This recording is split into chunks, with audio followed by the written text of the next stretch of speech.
Hey y'all, what's going on? It's Mo Cali, Mo Cali 9ja TV podcast with the one and only Kurt Dog of Pyroflow music, man. Yes, sir, man. We here at the Pyroflow Studios today, on site, on location. Man, we got some issues we gonna talk about because we always talking about stuff here and there. We always talking about what's going on in the world, social issues, politics, all kind of stuff, man. Global stuff. So we like, man, we got to sit down and chop it up real quick and bring y'all into the fold of what we be conversating about. Yep, I'm usually behind the scenes with it, but I guess today, I'm gonna do my best. You know what I'm saying, without going too deep down the rabbit hole. Yeah, it's just a surface. Scratch the surface a little bit. It's a bunch of stuff. I mean, we got a war that jumped off. Like, man, February 28th, about 10 days ago, we got a war. Israel, United States attacked Iran. And man, it's been jumping off since then. So many things are happening, Gas prices. So many things that led up to that point too. It's like it seems like it's just been consistent war up until now, and it's like we're all being groomed for it. Yeah, this has been a war in the making for decades. Uh, from the horse's mouth, the Prime Minister of Israel, Benjamin Netanyahu, said that it's been his dream for over 4 decades for this moment. And he definitely couldn't have did it without bringing the United States into it. And that's what happened. The United States and Israel, and they killed the supreme leader of Iran, the Ayatollah Ali Khamenei. They've killed him along with a lot of the top officials. But Iran is putting up a fight right now, so it's unfortunate, that whole Middle East area right now is just under turmoil, and it's only a matter of time, it spill over everywhere else. It's just like unfortunate because so many innocent lives are going to be lost. Was Iran part of the United Nations? Yeah, Iran is part of the United Nations. That's weird. Yeah, they're part of the United Nations. They come there, they give their speeches, United Nations. Usually when they're giving their speech, the Western allies, the Western countries, basically United States, Israel, Europe, most of Europe, they all get up and walk out during their speech, just like not to afford them respect. It's basically like that. And vice versa. Iran does the same when Israel or United States is, at the podium. They pretty much get up and walk this out. Was something in the making. Oh, yeah. They said it for decades. Yeah. They said it's part of the Greater Israel Project, for Israel to expand its entire borders all the way from the Euphrates. I guess it's from the Euphrates to the Nile River. Yeah, which leaks out went into the Indian Ocean. Yeah, basically they want to control all of that area. It's their Greater Israel Project, which has been, they claim it's in, it's a prophecy is what it is. And there's so much revolving around it because even the war in Gaza has a lot to do with it, with the Temple Mount in Jerusalem. And they want to build their temple there. They want to bring back the temple because they claim that will bring back God, that will bring back their God. And the Christian Zionists and evangelicals are also supporting this because they believe that will bring back the Messiah. It will bring back Jesus Christ, and which is ironic to me because Jews do not believe in Jesus. So who are they waiting to come back? Well, they know that Christianity is the second largest religion next to Muslims? It's the first. No, it's the largest. It's the largest now? Yeah. Huh. It's the largest. Islam is the second.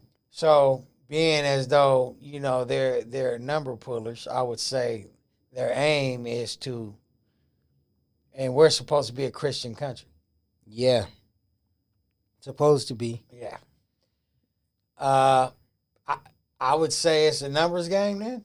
Because if they don't believe, if it's not in the Torah, right? Because that's what with the I Jews. mean, I wouldn't even repeat what they think about Jesus Christ, because in Islam, Nabi Isa, which is also revered prophet of Islam, basically the only difference with Islam and Christianity, basically with Jesus, is that Christians believe that Jesus is the Son of God, and Islam believes that Jesus is a messenger of God, not a son of God. That God does not beget a son.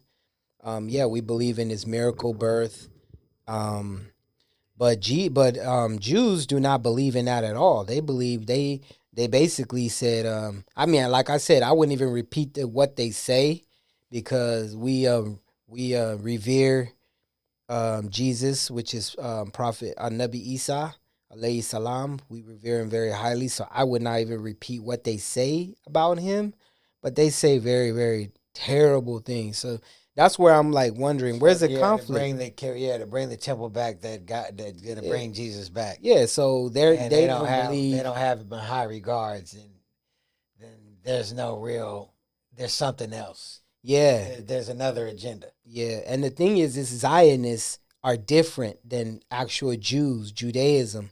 And that's where they mix it up. Zionists have basically hijacked Judaism, and they have twisted it. And the actual Orthodox Jews, they don't believe in what the Zionists believe in, because Zionism is not a religion. It's a political ideology. It's an ideology which was formed just some hundreds of years ago. It was just formed, and they want the Greater Israel Project, and Zion is basically their Messiah. Is supposed to be the Dajjal, the Antichrist. In Islam, we refer to him as the Dajjal, the one-eyed beast, the one-eyed. So basically, the Zionists are doing the work of the devil. Basically, what we're seeing visually. That's what people are understanding, and I They're think bringing back the beast. the beast. That was their agenda, is to bring back the beast. So they've been accelerating so many things regarding the beast, which you see so many elements of the one-eyed beast portrayed in so many things. On our currency, the USD is there, evidently clear, the one-eyed beast. So many of the big logos of the big corporations, if you notice, you'll see the one eye. It's there. It's always there. It's always been there, you know? So it's right in our face in plain sight. But, it's everything is denial, denial, denial. Because once people start waking up to the fact, and I believe their biggest concern has been the awakening of the American public. That has been their biggest threat, because the American public pretty much funds everything, funds the machine. The American public funds the machine. So Americans waking up is a threat to their agenda. So now the Americans, that's why you would notice, if you go online, you will see the ads, a propaganda campaign that has been going on for like the last year and a half, or since after October 7th, the attack by Hamas in Israel. They have that basically opened up the gates for them to enact their whole agenda, which they said that, Israel, there was a stand down order, and they allowed them to do it, and they knew it was going to happen. They were told.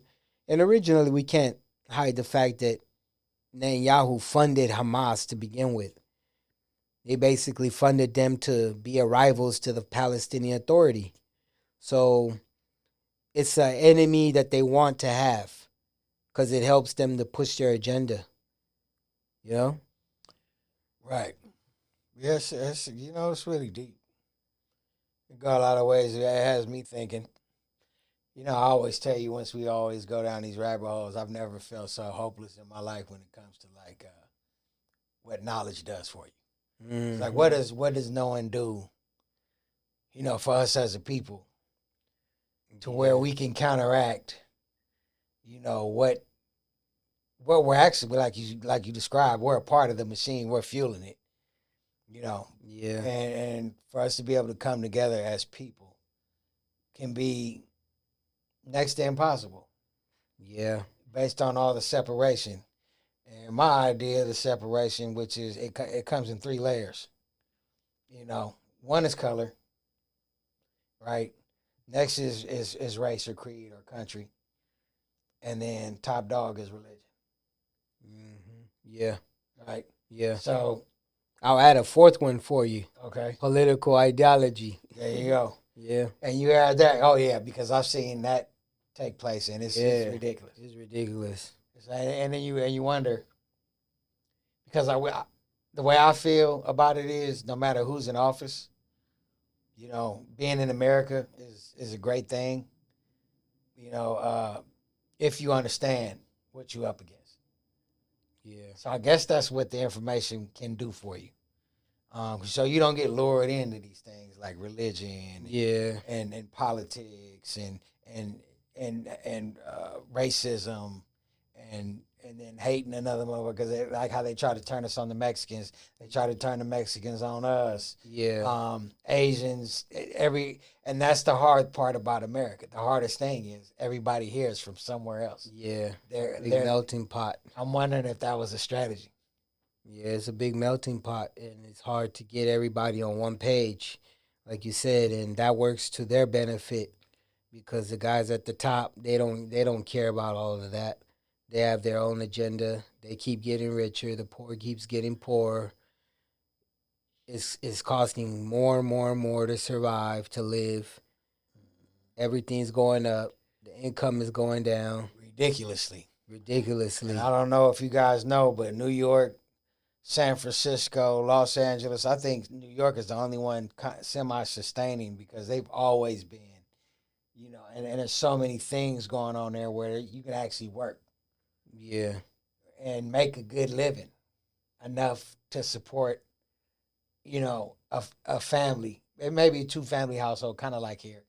But one person out here in LA trying to sustain the bills off of one good paying job, you are barely scraping by every month. Yeah. You know what I mean? And it takes a 2-family income just to live decently. And that's comfortably and enough to say, you know, we got food, we got lights, we might got the basics. Yeah, just basic living. Yeah. And yeah, you stay at a level where you really can't Grow. or buy, you know, think about property. You really got everybody has to elevate here. Like if you want to make it in Los Angeles or San Francisco or New York, you definitely have to maximize your hustle because it's like you can have a job, you can have 2 jobs, but you gotta have something going on the side that's a potential, you know, A game changer. yeah, game changer or a financial freedom tool. You know what I Yeah, mean? yeah. So That's true. That's true. It may, and I think it's all done by design. You know, they do it by design because, like I said, the what their fear is the American public waking up. And if you have more time on your hands, then you have to like always try and figure out how to scrape every little thing that you can. You have more time, then you'll have more time to think. You'll have more time to actually observe what's happening. You'll be more engaged. We'll be more engaged with foreign policy, with what's actually happening. right. And of recent, people have asking these questions because life has become so hard to survive. So people are now asking, wait a minute, why is my money going here? Why is my money going there? Why can't my money work for me here? Because people are struggling, don't have good health care. That's if you even have health care at all. People are, barely buying food. So everybody's wondering why is American money, tax money, being given away for wars, given away to other countries? Now that everybody's asking questions. The Gaza war opened up a lot of eyes of people in America because everything they were using, the Israeli government was using against the Gazans was American made weapons, American bombs, American missiles. And I mean, they were just sending them left and right. Congress was just voting left and right to increase money, emergency spending. They had no problem with just dashing money out to this other foreign country while the people here are in squalor. You know, people here homelessness is at an all-time all high. around the world. Homelessness is at an all-time high. You cannot go one block without just seeing basically homeless camps. In North Hollywood, we have places that we feed the homeless, give them medical. I've even seen it as far as hypodermic needles, giving them. I forgot the name of that stuff, but it's the way they get them, the way they break the heroin. It's like a drug to help I would them. consider, it's definitely a drug, but it starts with an M, if I'm not mistaken. Anyway, they have needles and they give them that, and they're kind of like supposed to break because we have a lot of heroin addicts over here. We have all kind of drug addicts, crystal meth. And I mean, the encampments are under every freeway, on the sides of every freeway, more than I've ever seen it, to the point where, I got a daughter, and I don't really want her walking to the store by herself. Yeah. You know what I mean? Because I see too many crazies. Yeah, they're just wilding out. I seen them today, just one out there, just standing around, just blowing something in the air, smoking something, and just wilding out. Took off his shirt, and it's just mental health, It's just at an all-time high. It's sad, and it's like a lot of the homeless people are veterans as well. A lot of veterans who are out there fighting wars. A lot of them out there fighting wars, coming back, and they're now destitute. They're on the street. They have nothing. I got veteran family members. My whole family's like military. So I'm sure, people made some choices, when they come home from the military.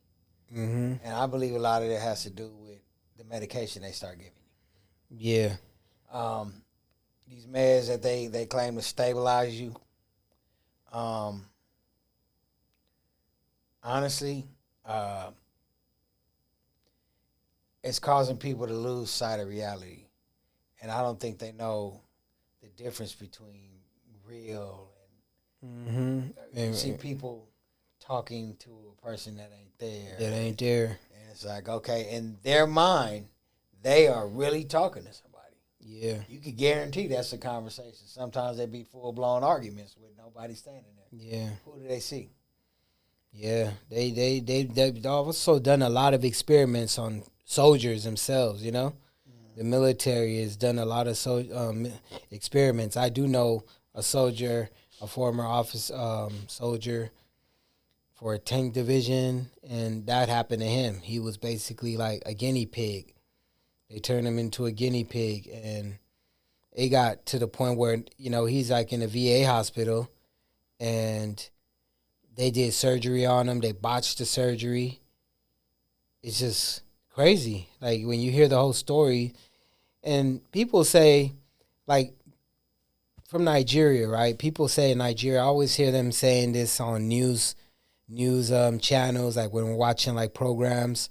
I hear some of the anchors always comparing like Nigeria to America, saying that if this was in America, so person will be held accountable, the doctor will be held accountable.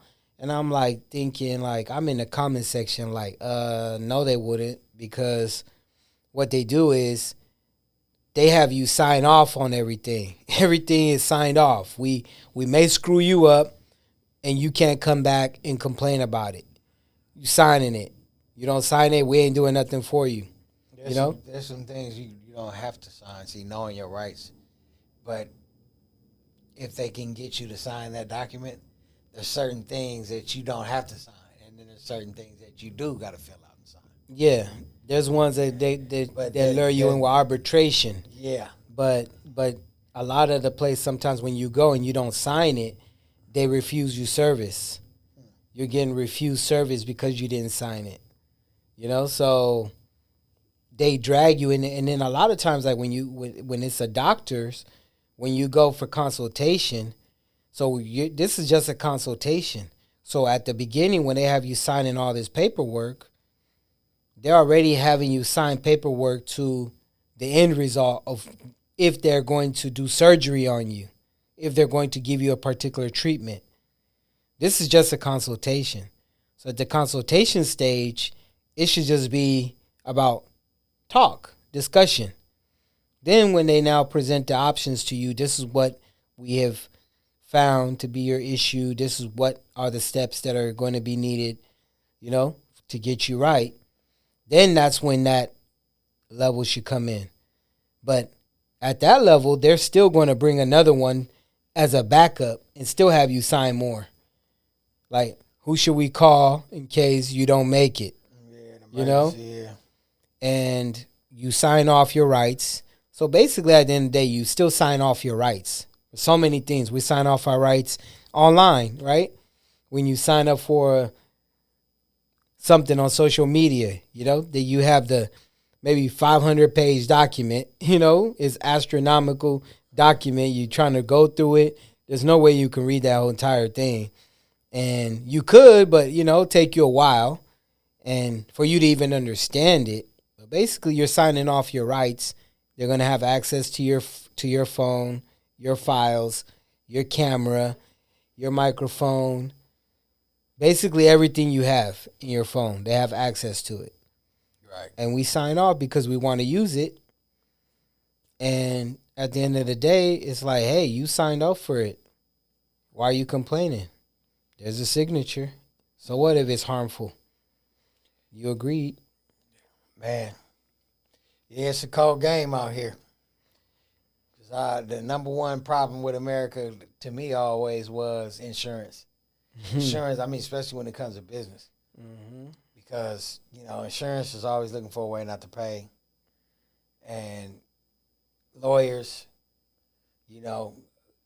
getting together and figuring out how, just me even trying to run a company and putting somebody on payroll and what I got to pay and all these different things I got to pay just to have an employee is ridiculous. You know what I mean? And how far they take it. They make everything difficult to really run a business here. And like I said, lawyers and insurance companies.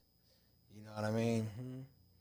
And now in the day of AI, they're eliminating workers, People are losing jobs, thousands.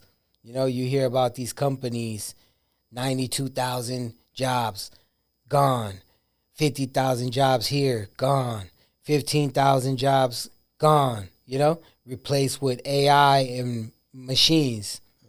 You think you have job security? There is no job security. And every sector basically is affected. Because even in the tech industry itself, the tech will be managing the tech going forward. You'll probably have one operator, one person who is the operator, the programmer, and the other techs will be managing all the other tech. The robots will be making the other robots. So eventually it's coming. It's like iRobot, basically, in real life during our time. I could see that and them scaling up, business that way, but then you look at it and you say, the more people you fire, right, the less money there is to spend in the economy. Right? I guess I don't look at it that way. I think for them we're already a nuisance. Our population, the numbers, I think we're already a nuisance. So the rich are basically gonna be rich regardless. They're gonna have money. They're gonna have wealth. They have wealth. Well, the real wealth is basically assets. They have the assets. They have the land, money. To them, they created money. Created money. But still, there's hundreds of millions of people here that, like you said, fuel the system. Mm-hmm. So if they don't work, then what? Well, they've already digging their own grave. You remember before COVID, all them coffins they had lined up, they was transporting back and forth, putting them in empty fields. Yeah, hoping they can kill a lot of people. Yeah, and then COVID came along. A lot of people died. Majority of the people who died in the hospital. I remember when the COVID started, we saw videos of people just walking and just falling on their faces. Then we didn't see that anymore. that disappeared. All those videos got wiped out. And now, from what we know, we don't even know if those were AI videos. Because AI has been available to them forever. They've had it for the longest. Right. You know? So all those videos we saw, people just falling out. I've never seen anybody fall out from COVID. Maybe it's AI videos with all those bodies that they had in trucks that they had. That's true. That's so funny because... That's true. Like, I've seen some people with phones like, look, these bodies, like they just piling the bodies up in these trucks. And it's like, dude, people ain't even... You're right. It's not even that many people dying. Like, it was a lot of people that died. And like you said, most of them died when they got to the hospital. There was a nurse that was online that went viral for saying that they're giving them shit to kill them. Mm-hmm. Like, they know if they have this or they know if they have that, then they shouldn't give them this, but yet they're doing it. And I don't know why they're killing these people. She disappeared off the internet. They quieted her up. You know what I mean? I'm sure it has a lot to do with the insurance company. The doctors, the nurses union, I know they got a union. They may have said, hey, look, you know, you got to take a leave of absence. Yeah. You know, but maybe you don't come back to work ever again. And I heard they were associating anything you went to the hospital at the time, they was just associating it with COVID. Oh, it's the flu. It's COVID. COVID, yeah, it's COVID. You sneeze, you're sneezing, it's COVID. Then they were getting about $30,000 for each patient that they brought into the hospital. The hospital was getting that from the government. So, come on, it's business. That's you know, Krypton Bear. Yeah, that's business. You know, you bring in somebody, find a space for them. COVID. I remember the graveyards. I caught COVID.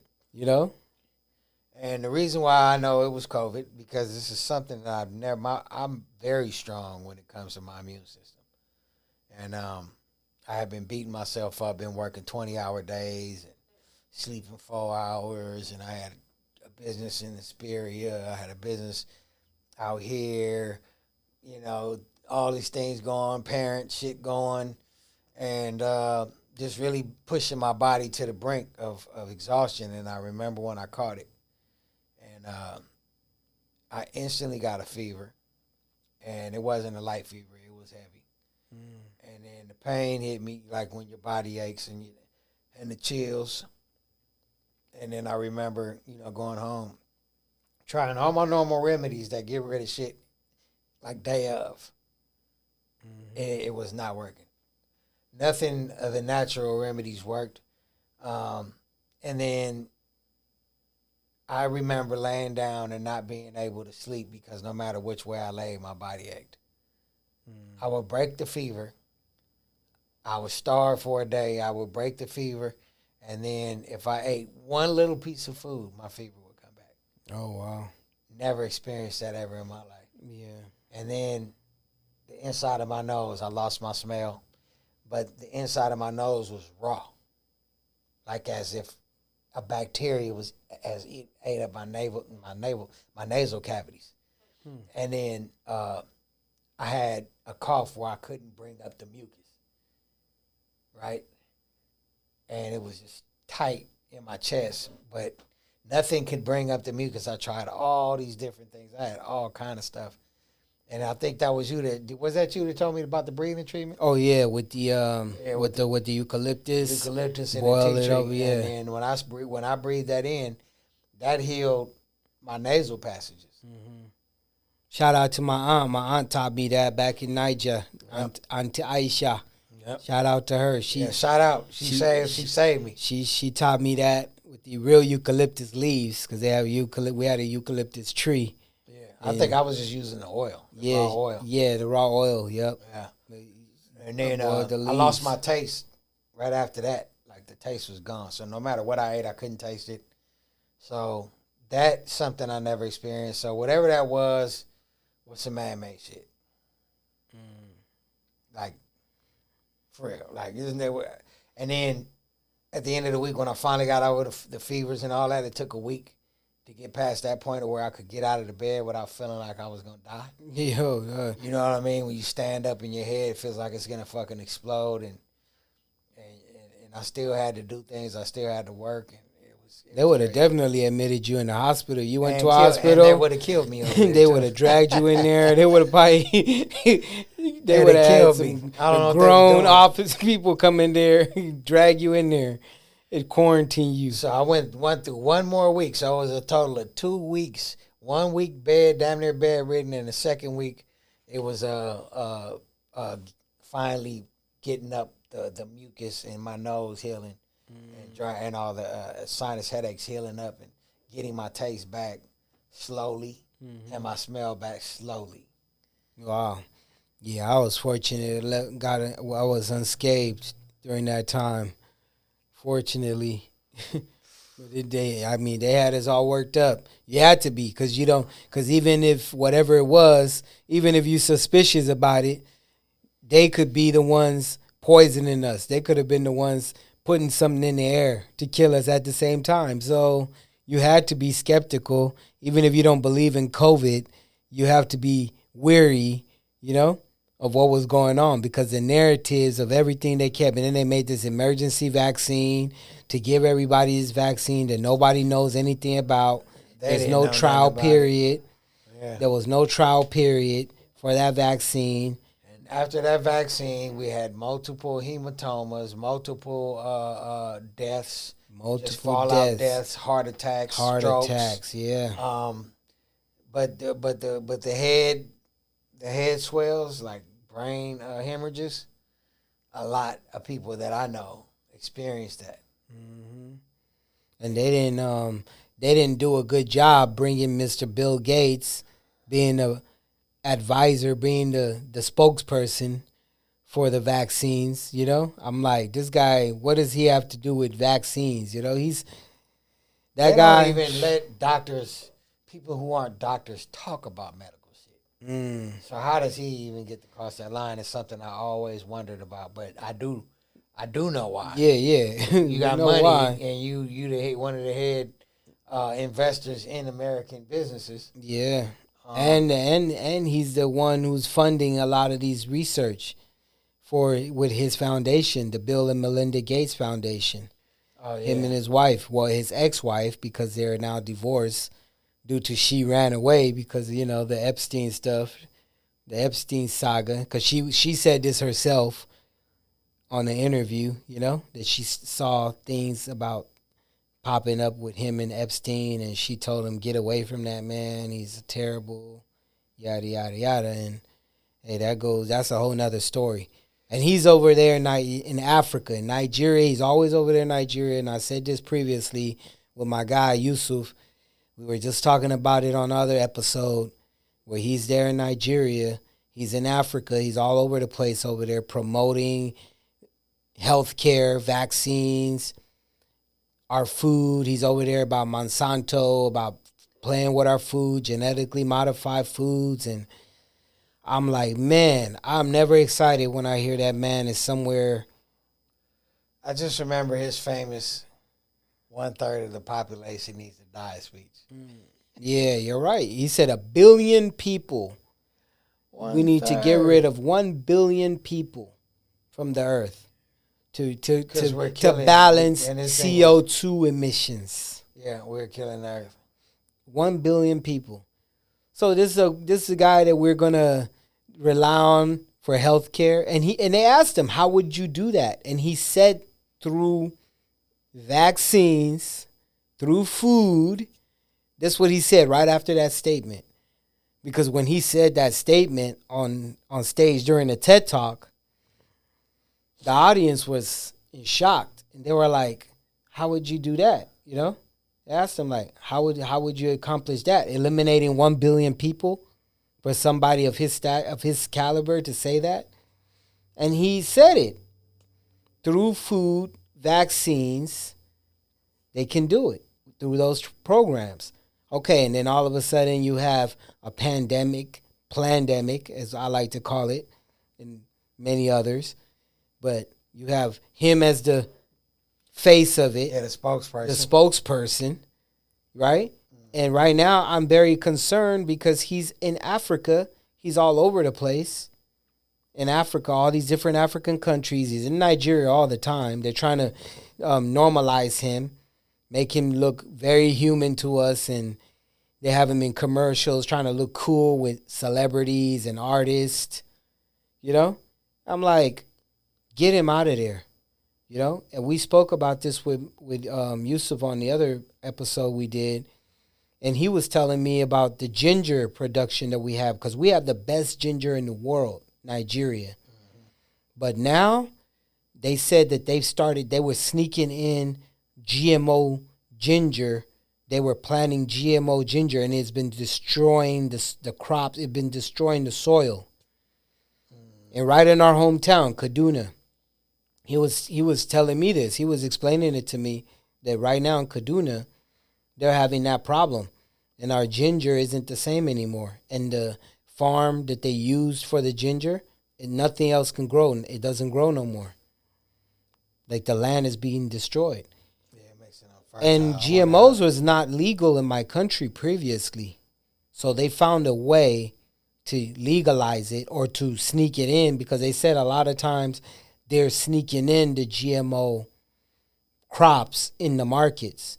So you're buying it, you don't know it's GMO. You don't know what you're buying. You just think you're buying regular food. You're buying our food was not GMO. In fact, we were so against it because we're so superstitious. We never accepted it. Our politicians didn't accept it. But here comes the bandit crisis, terrorism, attacking farmers. Farmers can barely go out to their farms and farm. So we have food shortages. I think it's all connected, you know, because now the government becomes desperate to feed its people, and they willingly will now accept these crops because they tell them, oh, these crops grow quickly. Grow faster, yeah. They grow fast. They grow in any climate. They're resistant to pests and this and that. And because now the politicians want to look good and flood the market with food, they will allow it to happen, not realizing that this food is actually poison to kill us.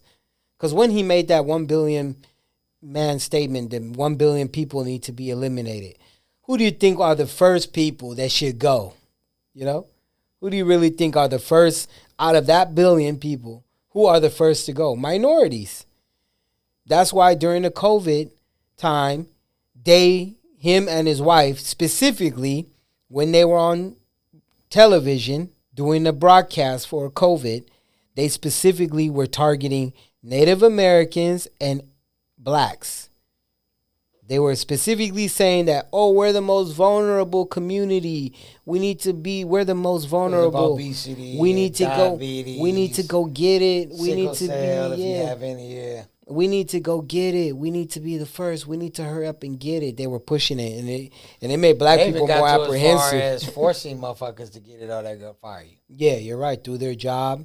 Yeah, like people had no choice, and that happened in New York when they made all the health workers get it, or else you'll get fired. And all those nurses and health professionals that refused to get it, they got fired. Later, a judge ordered them to be paid all their money and reinstated back to work, you know? But this was like after the damage was done. They were like out of work for like a year and a half. Because remember, that lockdown went on for a long time. It was quite a long time before they started easing. I couldn't go inside the store, couldn't do shit without a mask on. Yeah, you couldn't do nothing. At the beginning, it was like, finding out. Stay over there. They'll drop it. You go then, you know? Once they go back, you go get it. 6 feet distance. Yeah. Like, you got to have all the space. It's fucking stupid. It was so dumb. It was just a whole experiment. I just remember wearing a mask thinking, just like most people think, like, yeah, okay, well, we breathe out toxins. So we're breathing out and in toxins through a mask, and we're not getting any fresh air. Yeah. And Dr. Fauci, who was the head of the CDC, was pardoned by Biden, pre-pardoned before he left office, so he won't be able to be prosecuted, charged with any crime that he did any time in his life, ever. Basically, it was a life pardon because he knew that they were going to come after him right after. Because that's ridiculous. Yeah, they knew that they were going to come after him. And he has a hand in so many things. When they went back and they were investigating him, he had ties to the lab in Wuhan. He was the funder, the researcher. He was like the main guy there. China and America was together in that. That's why all this. Yeah, we don't get a along. Smoke screen. We don't get along with them. We don't get along with them. Russia, same thing. Russia, United States, but yet they both get in the same spaceship and go to space together. I'm like, really? Or if it's a Winter Olympics, y'all all still playing at the. Everybody's there. Still at the event. Every country. It's a mess. I mean, we haven't even touched the Epstein files, but we'll probably go back. That one is. I don't think that's gonna go away for a while, because they've been giving us little bits and pieces of documents and hiding stuff. But we have some hawks that have been digging into it. Luckily, we do have some senators and House of Reps members, even on each side, the same party and whatever, that are digging into it, because it's disgusting. I mean, we're talking about child porn, child abuse, pedophilia all over the place, murder, child organ harvesting, cannibalism. Man, the things that you think of in your worst nightmares. But if there's a word for it, that means it happens. Or has happened. Oh, yeah. So, I don't doubt it. Do I know? I don't know. But I could tell you one thing. There's a lot of things that just don't make sense or have anything to do with good in this country.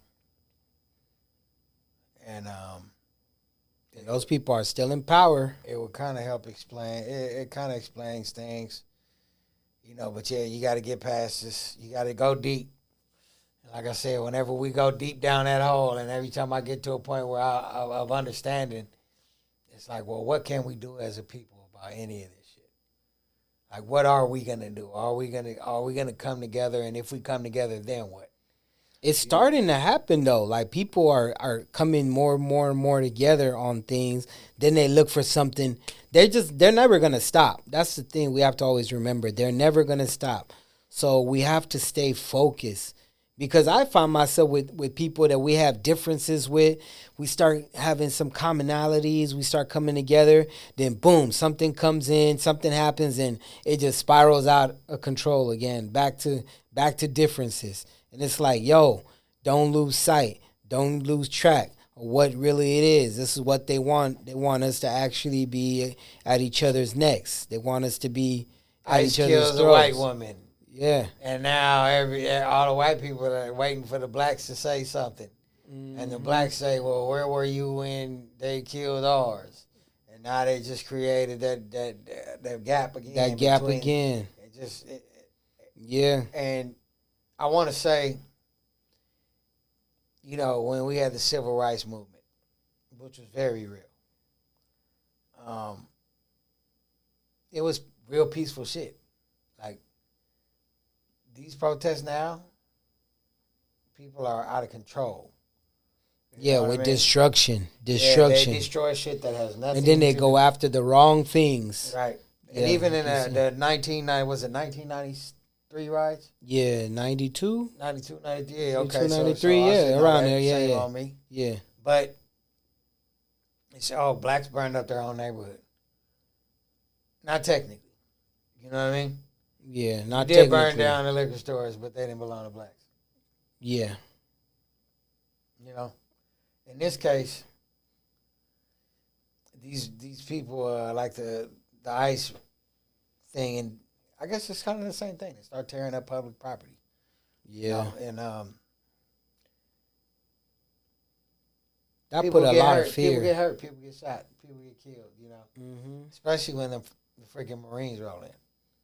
Because when the Marines and the National Guard rolled into L.A. during that riot, it was over. Yeah. Yeah, that was it. Everybody scattered after that. They're trained. They train. Not only are they trained to be mediators, but they know when they have to shoot. Cops sometimes just shoot because they're scared. Yeah. You know what I mean? But somebody shoots you because they feel like you're a threat. And when they hit you with kill shots. You know what I'm saying? And that's what you have when you're dealing with the military. And they're in tanks, they're in full vest, body armor, and they got so much tactical gear. And, oh, my God. Yeah, they're made for war. That's what they're not really supposed to be for domestic issues unless there's like a foreign invader. That's what they really are supposed to be for. So the public really just got no match for them unless the public is in massive, massive numbers, you know, and can overwhelm them. But in this stage, like in this circumstances, it's not warranted. You know, like you said, the police, they're just scared. They shoot. During the L.A. one, though, you saw the police didn't even come out. We had video. We had footage of them. The news was showing them at their offices. That's why they had so many lawsuits. There were a lot of people. Yeah, they wouldn't come out. They were eating donuts, laughing. When have you ever seen them shut down the 101 freeway? Like, and so many people that cars couldn't go through. Setting cop cars on fire. Everything was just burning. L.A. was on fire. And they was in their offices. They were like, we ain't going out there. They was like, oh, let them burn down their communities. And in Koreatown, the Koreans, they were out there protecting their stores. It's just it was on the roofs. When these things start to happen, right? Like, and you're the race in target. Like, in this case, it was the Mexicans. Or actually, it's not just the Mexicans because it's anybody who's foreign to this country that's not a citizen. But it's systematic, though. They target this particular they made it feel like demographic at that time. Like they went after the Somalians, you know? Yeah, they start going the Belizeans. Yeah. They went after That's when that statement they're Africans. eating the dogs, they're eating the cats. That's when that the infamous Trump statement, you guys don't know what we're talking about, when he said they're eating the dogs, they're eating the cats. Yeah, I remember that.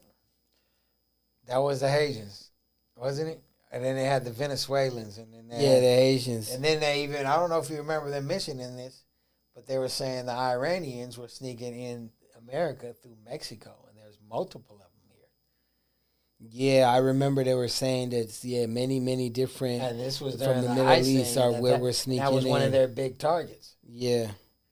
Because maybe they knew what they were about to do, and they were coming here so they can have a regime in America. Yeah. To actually do some damage on American soil for the first time. We've never been possibly invaded. It's very possible. Since it seemed like they were using smarts, and even currently with the war, they showed that they were painting aircraft on the tarmats. And basically America and Israel have been bombing paintings. They thought they're bombing aircraft, but they're actually paintings on the ground. They had like all these types. They even had a chopper, all kind of aircraft painted all over the place. So they were bombing it. So they're looking at it like they're wasting their bombs. They're letting them drop a $4 million bomb missile on a piece of painting, on a tarmac, on concrete. So who knows? Like what you just said, that's very likely. But a lot of times, a lot of it is false flag operations conducted by Israel, Mossad. I mean, this has been historically proven that a lot of, in fact, in Saudi Arabia, in Qatar, they captured Mossad agents recently bombing facilities out there during this crisis, during this war. Cranking it up. Yeah, because they benefit with all the countries fighting each other over there. They benefit because they want all those countries to be destroyed and be under turmoil and be weak. The biggest benefit is the United Nations own all the military death shit they sell, from missiles to they sell United States. Yeah, but it's I forgot who it was. It's the United States mixed with a couple other countries. NATO. Maybe NATO. Okay, there we go. They own all of these weapons. Mm-hmm. So whether they're shooting them or not, they're buying them from themselves, right? Mm-hmm. And so, and then they pull money from what? The American people or whatever.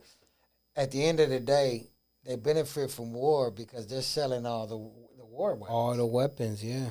All the weapons that Israel use, the money that America gives Israel every year, apart from all the bonus billions and billions that they added for them, that they were giving them about $4.5 billion every year to buy weapons. They have to buy those weapons from American companies.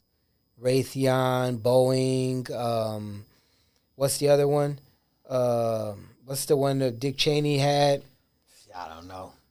You have Lockheed Martin. Oh, Lockheed. Yeah. Then there's that main one. I forgot. During the Iraq War, they were very infamous. But anyway, they have to buy the weapons, so the money's supposedly coming back to the American economy, even though it's still American taxpayers' money. Because this money is just going to these corporations. It's not coming back to the common man, you know.